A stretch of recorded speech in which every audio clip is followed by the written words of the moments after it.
Magahi recording studio Samastipur Sheikhpura. हगे कमर जब हिला बोही जाऊँ न बादा जिला हिल। हगे कमर जब हिला बोही जाऊँ से पूरा जिला हिल। हाँ हाँ जमुई जिला हिल। देखी के फेसबुक बाबर तो दिल धक धक करो हो हमारा दिल।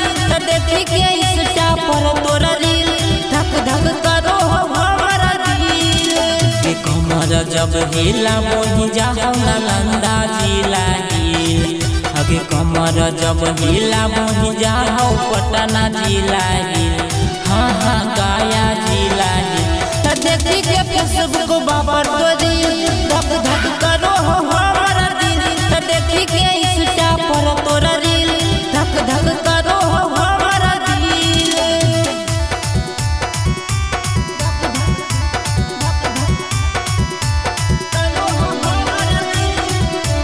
Music by Amit Gupta. Mix by Guddu दीवाना।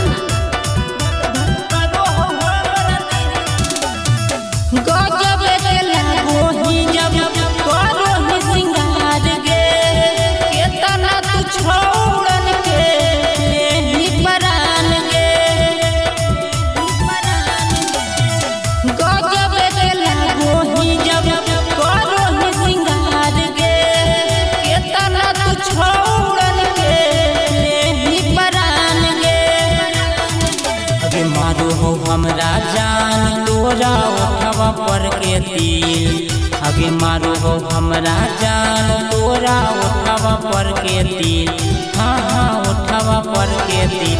देखी के फेसबुक बाबर तो दिल धक धक करो हो हमारा दिल।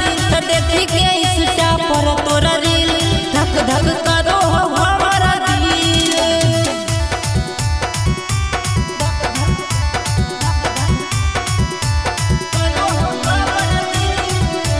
Music by Amit Gupta.